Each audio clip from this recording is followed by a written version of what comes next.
તે વિદ્યાર્થી મિત્રો, આજે આપણે ટાટ સેકન્ડરી અને ટાટ હાયર સેકન્ડરી માટે શિક્ષક અભિયોગ્યતાના પરીક્ષાલક્ષી ખૂબ જ મહત્વના MCQ જોવાના છે. વિડીયોમાં અંત સુધી બન્યા રહેજો. ચાલો વિદ્યાર્થી મિત્રો શરૂ કરીએ. પ્રશ્ન નંબર 1. કેળવણી એ દ્વિધ્રુવી પ્રક્રિયા છે એવું વિધાન આપનાર શિક્ષણ ચિંતક કોણ હતા? John Adam's. પ્રશ્ન 2. શિક્ષણના પર્યાય માટે વપરાતો તાલીમ શબ્દ કઈ ભાષામાંથી ઉતરી આવ્યો છે? અરબી ભાષાનો ઇલમ શબ્દ પરથી ઉતરી આવ્યો છે. પ્રશ્ન 3. દૂરવર્તી શિક્ષણનો વિચાર કયા દેશે આપ્યો હતો? ઇંગ્લેન્ડ. પ્રશ્ન 4. વર્ષ 1991ના શિક્ષણના ભાવિ અંગેના આંતરરાષ્ટ્રીય આયોગમાં ભારતનું પ્રતિનિધિત્વ કોણે કર્યું હતું? ડૉક્ટર કરણ સિંહ. પ્રશ્ન 5. આધુનિક વિજ્ઞાન અને ટેકનોલોજીના વિકાસના કારણે શિક્ષણ વ્યવસ્થાનો કયો નવવિચાર આજે વિશ્વમાં સ્વીકૃત પામ્યો છે? દૂરવર્તી શિક્ષણ. પ્રશ્ન 6. કયો વાદ માનવ પ્રકૃતિની અસાધારણ બાબતો ઉપર વિશેષ ભાર મૂકે છે તથા માનવને ઈશ્વરની સર્વોત્તમ દેન ગણે છે? આદર્શવાદ. પ્રશ્ન 7. આદર્શવાદ કયા મૂલ્યોનો સવિશેષ આગ્રહ રાખે છે? આધ્યાત્મિક મૂલ્યો. પ્રશ્ન 8. આદર્શવાદીઓ કઈ પદ્ધતિને સમર્થન આપે છે? વ્યાખ્યાન પદ્ધતિ. પ્રશ્ન 9. પ્રકૃતિવાદના પિતા કોણ હતા? જીન જેક રૂસો. પ્રશ્ન 10. પ્રકૃતિવાદમાં શિક્ષકની ભૂમિકા કેવી છે? દિગ્દર્શકની ભૂમિકા.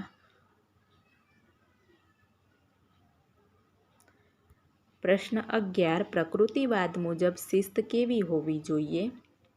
મુક્ત શિસ્ત. વ્યવહારવાદી વિચારધારા કયા દેશની નીપજ છે? અમેરિકા. પ્રશ્ન 13. વ્યવહારવાદને અન્ય કયા નામથી ઓળખવામાં આવે છે? પ્રયોગવાદ, પ્રયોજનવાદ અને ઉપકરણવાદ. પ્રશ્ન 14. વ્યવહારવાદના મત મુજબ અભ્યાસક્રમ કેવો હોવો જોઈએ? તો વ્યવહારવાદના મત મુજબ અભ્યાસક્રમ ગતિશીલ અને સુપરિવર્તનશીલ હોવો જોઈએ. પ્રશ્ન 15. પ્રોજેક્ટ પદ્ધતિ એ કોની દેન છે? તો પ્રોજેક્ટ પદ્ધતિ એ જ્હોન ડ્યુઈની દેન છે. પ્રશ્ન 16. સતત પરિવર્તન એ કઈ વિચારધારાનો મૂળભૂત સિદ્ધાંત છે? વ્યવહારવાદ. પ્રશ્ન 17. વાસ્તવવાદ કઈ વિચારધારાનો વિરોધ કરે છે? આદર્શવાદી. પ્રશ્ન 18. વાસ્તવવાદના મતે જ્ઞાન પ્રાપ્ત કરવું એ શ્રેષ્ઠ અધ્યાપન પદ્ધતિ છે? ઇન્દ્રિયો દ્વારા.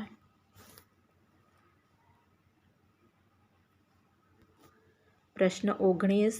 અસ્તિત્વવાદના અભ્યાસક્રમમાં કયો વિષય શ્રેષ્ઠ ગણવામાં આવ્યો છે? લલિત કળાઓ. પ્રશ્ન 20. અસ્તિત્વવાદીઓ નીચેના પૈકી કોનો ઇનકાર કરે છે? ઈશ્વરનું અસ્તિત્વ. પ્રશ્ન 21. માનવતાવાદ કયા માર્ગને ઝંખે છે? બુદ્ધિનો માર્ગ. પ્રશ્ન 22. માર્ક્સવાદી અભ્યાસક્રમમાં કયા વધુ પ્રાધાન્ય આપવામાં આવે છે? તો માર્ક્સવાદી અભ્યાસક્રમમાં ક્યાં વધુ પ્રાધાન્ય આપવામાં આવે છે? તો શ્રમ.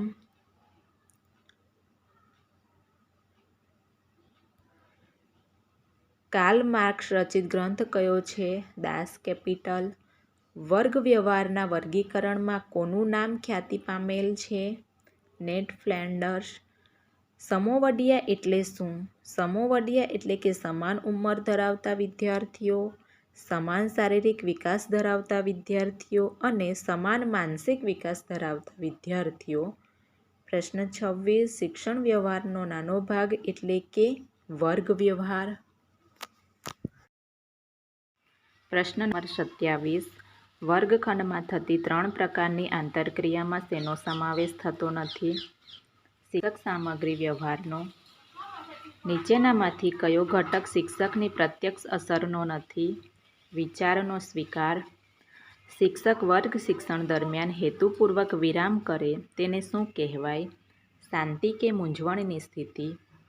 વર્ગ વ્યવહારમાં ઘટકો મુખ્યત્વે કેટલા સમયના અંતરે નોંધાય છે?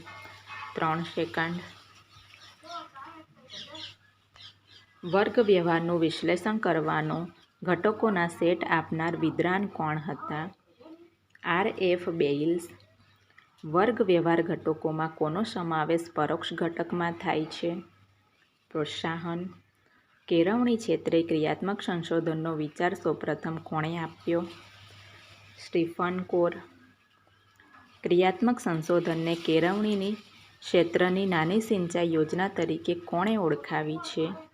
ગુણવંત શાહ. ક્રિયાત્મક સંશોધનનું અંતિમ સોપાન કયું છે? અનુકાર્ય. સ્થાનલક્ષી કે અવકાશીય બુદ્ધિ નીચેના પૈકી કયા વ્યવસાયિક માટે અનિવાર્ય નથી? ફિલ્મ કલાકારો.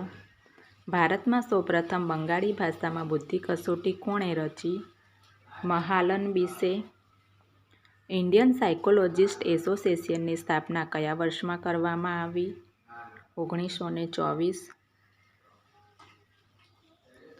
ગુજરાતમાં મનોવિજ્ઞાન વિષયનો શિક્ષણ ક્ષેત્રે સમાવેશ કયા વર્ષે અને કઈ યુનિવર્સિટી દ્વારા કરવામાં આવ્યો? 1935માં વડોદરા યુનિવર્સિટી દ્વારા.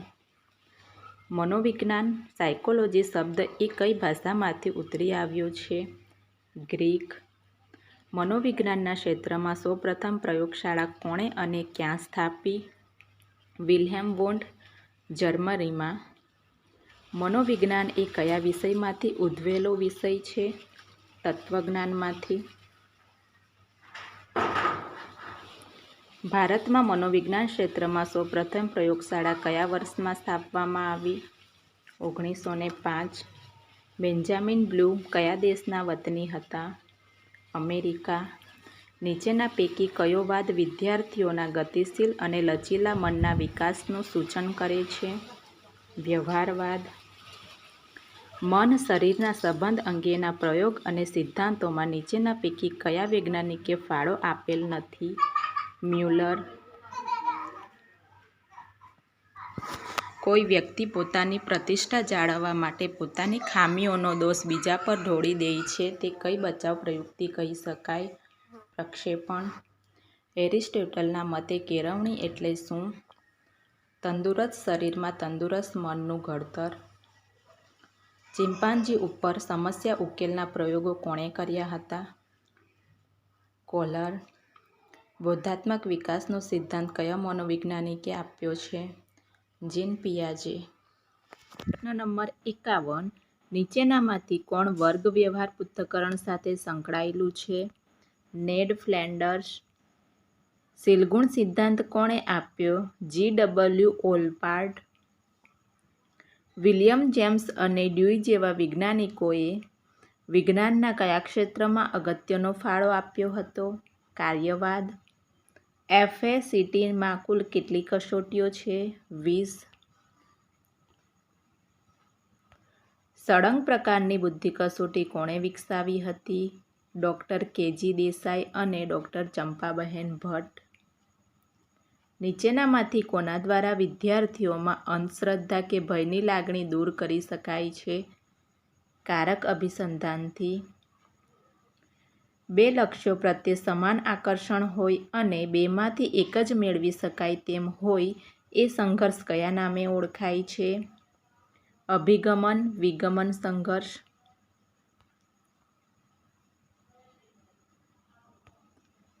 સા વિદ્યાયા મુક્તે કેળવણીની આ વ્યાખ્યા શેમાં દર્શાવેલી છે? ઉપનિષદમાં. થોર્નડાઈકે પ્રયત્ન અને ભૂલ દ્વારા આપેલ અધ્યયનનો સિદ્ધાંત કયા પ્રાણી ઉપર કર્યો હતો? બિલાડી. મનોવિજ્ઞાનની સૌપ્રથમ પ્રયોગશાળા કોણે સ્થાપી હતી? વિલ્હેમ વોન્ડ.